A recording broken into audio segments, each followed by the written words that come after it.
দায়িত্বপূর্ণ এলাকার আওতাধীন যে সকল পূজা মণ্ডপ রয়েছে সে সকল পূজা মণ্ডপগুলোতে আইন শৃঙ্খলা পরিস্থিতি স্বাভাবিক রাখার জন্য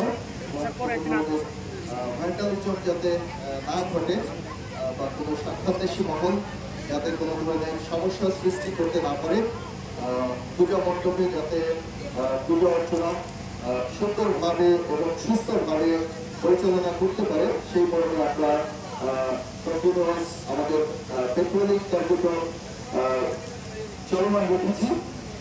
তারই ধারাবাহিকতায় আমরা যখন রক্ষী করছিলাম, আমরা এখন যে বাগেরহাট উপজেলার শ্রী শ্রী রক্ষাকালী মন্দির আছি, এখানে আমরা এখানকার যে পূজা কমিটির যারা আয়োজক আছেন, সাথে স্থানীয় গণ্যমান্য আছেন, তাদের মাধ্যমে আমরা জানতে পারি যে এখানে 30টির মতো পরিবার রয়েছে যারা কিছুটা দরিদ্র, যাদের এই পূজায় অংশগ্রহণের জন্য কিছুটা কষ্ট হচ্ছে।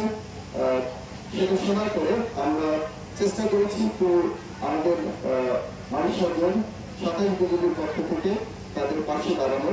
আমরা এই ডিস্ট্রিক্ট পরিবারকে, পরিবারের কর্তাকে মুরগি, পরিবারের যে মা রয়েছেন ওনার জন্য শাড়ি এবং কিছু শুকনো খাবারের আয়োজন করেছি আমরা। যদিও এটা নিতান্ত ছোট প্রয়াস, বাট আমাদের আন্তরিকতা অনেক বেশি। আমরা আশা করবো এখানে এই পূজা মণ্ডপে যারা পূজা করছেন তারা কত সুন্দরভাবে পূজা পরিচালনা করবেন এবং সবাই মনোরম পরিবেশে শৃঙ্খলার সহিত এই পূজা পালন করবেন। আমরা শুধু একটি কথা বলবো যে পার্বত্য চট্টগ্রামের এই